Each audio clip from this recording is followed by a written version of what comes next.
Hello everyone, I welcome you to the channel. It's Awesome Learning and we are going to learn about today which is significance of EVS. EVS की क्या significance है वो आज हम पढ़ने जा रहे हैं।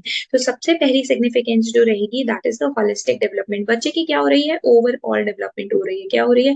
Overall development होगी। किसमें? जिसमें आप बच्चे को nurture कर रहे हैं, बच्चे को knowledge provide कर रहे हैं।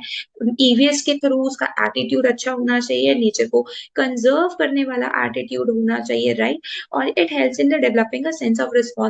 एम्पैथी और सिंपैथी में बस एक फर्क है। जो सिंपैथी होती है ना, याद रखेगा, जो सिंपैथी होती है उसके अंदर हम किसी को दया की भावना से देखते हैं और यहाँ पे हमें दया की भावना से नहीं देखना है, राइट? तो एम्पैथी होती है कि हम जब किसी चीज को रियलिटी में फील करते हैं और हम उसकी तरह, आप बोल सकते हैं, फील करते हैं और हम उसके लिए रियली रिस्पॉन्सिबल होते हैं कि हाँ, हम उसको ठीक कर सकते हैं। That is empathy, fine. And हमारी कहीं ना कहीं हमारे दिल और दिमाग में नेचर और नेचुरल रिसोर्सेज की क्या होती है?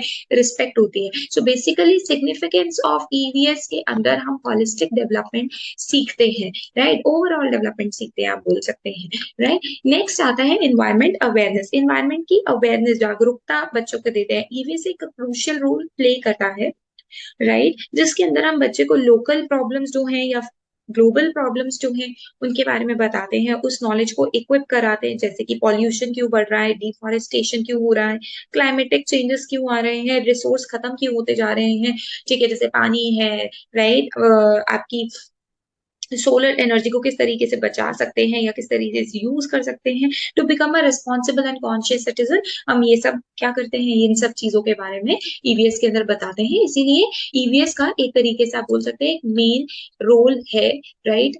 बच्चों की लर्निंग के ऊपर। नेक्स्ट आता है सस्टेनेबिलिटी एजुकेशन। सस्टेनेबल एजुकेशन का मतलब क्या है कि जो ईवीएस है ये आपको एक प्लेटफॉर्म दे रहा है कि आप बच्चों को एजुकेट करिए, राइट? और क्या कर सकते हैं जिससे बच्चा जो है वो प्रॉपर तरीके से वेलबींग यहाँ क्यों बोला है कि प्लैनेट की देखरेख कर सके, ठीक है, प्लैनेट को गंदा ना करे, राइट? और हम ये बोल सकते हैं कि it enables them to understand the interdependence. देखिए, एक ऑर्गेनिज्म है वो दूसरे ऑर्गेनिज्म पे क्या कर रहा है? डिपेंड कर रहा है। एक प्लांट है वो दूसरे एनिमल पे डिपेंड कर रहा है। तो इंटरडिपेंडेंस यहाँ पर हो रही है, जो कि हम बोल सकते हैं कि इस वजह से एनवायरमेंट जो है वो बहुत इंपॉर्टेंट रोल प्ले करती है, राइट?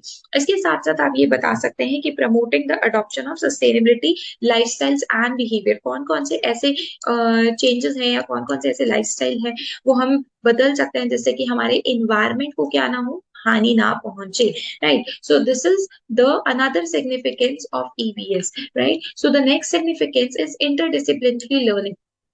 आपको पता है इंटरडिसिप्लिनरी लर्निंग क्या होती है? इंटरडिसिप्लिनरी लर्निंग होती है कि अगर मान लीजिए मैथ्स है, ठीक है, वो साइंस के साथ रिलेटेड है, साइंस है वो लैंग्वेज के साथ रिलेटेड है, लैंग्वेज है वो कहीं ना कहीं आपकी आप बोल सकते हैं लैंग्वेज के साथ आप कहीं ना कहीं और भी साइंस के कुछ पार्ट्स जोड़ सकते हैं, राइट? तो हर एक डिसिप्लिन, डिसिप्लिन यानी आपका कोई ना कोई सब्जेक्ट, डिसिप्लिन यानी आपका सब्जेक्ट, राइट? तो डिसिप्लिन जो हो गया ये यहाँ पर है सब्जेक्ट, राइट? तो इंटरडिसिप्लिनरी जो सब्जेक्ट है बेसिकली वो ये बोलना चाहता है कि जो आपका ईवीएस है वो कनेक्टेड है बाकी सारे किससे?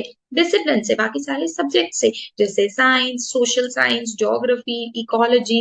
ये सारे बच्चों को कॉम्प्लेक्स एनवायरमेंटल इश्यूज को अंडरस्टैंड करने में हेल्प करते हैं और प्रमोट करते हैं कि वो इंटीग्रेटेड सॉल्यूशन निकाले। इंटीग्रेटेड यानी जो सबसे मिले जुले, राइट? नेक्स्ट जो हमारा सिग्निफिकेंस है ईवीएस का that is global citizenship. Global citizenship यहाँ पर बेसिकली क्या है? ईवीएस बच्चों में ग्लोबल सिटीजनशिप का होने का ये दिखाती है कि भाई वो हम क्या है, इंटरकनेक्टेड है। हमारी अर्थ जो है वो इंटरकनेक्टेड है क्योंकि अर्थ पे सारी सिटीज है, सारी कंट्रीज है। तो इसका मतलब ये नहीं है कि सिर्फ इंडिया को ही बचाना है, इसका मतलब ये नहीं है कि इंडिया को बचाना है। बेसिकली हमें जो ग्लोबल इश्यूज हैं, ग्लोबल पर्सपेक्टिव पे इश्यूज है, उनको सॉल्व करना है, ठीक है? अलग अलग इकोसिस्टम, इकोसिस्टम किस किस के इकोसिस्टम हो सकते हैं? आपने आज तक कौन कौन से इकोसिस्टम सुने हैं? अगर मैं बात करूं तो मैंने पॉन्ड का इकोसिस्टम सुना है, ठीक है, मैंने टेरेस्ट्रियल इकोसिस्टम सुना है। तो उन सबको क्या करना है? बेसिकली हमें उन सबको बैलेंस करना है, ठीक है? उन सबको हमने क्या करना है? बैलेंस करना है। डेजर्ट का इकोसिस्टम अलग है, तो उन सबको हमें क्या करना है? बचाना है। तो हम ये बोलते हैं कि हम क्या है? ग्लोबल सिटीजन है, ना कि हम सिर्फ और सिर्फ जिस एरिया में रह रहे हैं उसी पर्टिकुलर एरिया की बात करेंगे। करेंगे, राइट? उसी पर्टिकुलर एरिया की बात नहीं करेंगे, हम पूरे एज अ अर्थ को सेव करने के मेथड्स ढूंढेंगे, right? So this is again a part of EVS. Next है active learning. So what is active learning here?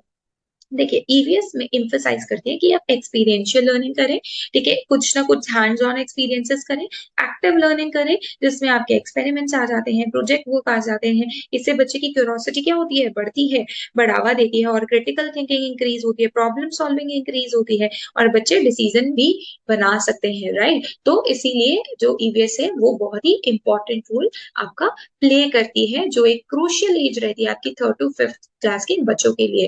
What is environmental stewardship? क्या होती है ये एनवायरमेंटल स्टीवर्डशिप? बेसिकली ईवीएस ये एम करती है कि हर एक बच्चा, हर एक पीपल जो है, ठीक है, उसके अंदर एनवायरमेंट को लेकर बेसिकली क्या हो कि वो रिस्पॉन्सिबल हो, राइट? एनवायरमेंट को प्रिजर्व करे, फाइन। और ये इनकरेज करती है कि बच्चा एक्टिवली पार्टिसिपेट करे, एनवायरमेंट के जो मुद्दे हैं उसमें इनिशिएटिव ले, राइट? ताकि हर एक ऑर्गेनिज्म, हर एक जो इकोसिस्टम है वो अच्छे से डेवलप कर सके, राइट? वो तबाह ना हो, ठीक है, हम उसको प्रोटेक्ट कर सके। So that is environmental stewardship, right? So I hope this is clear to you. The significance of EVS is clear to you. So for online preparation and notes, you can mail on the given ID. Please do like and subscribe the channel. Thank you so much for watching.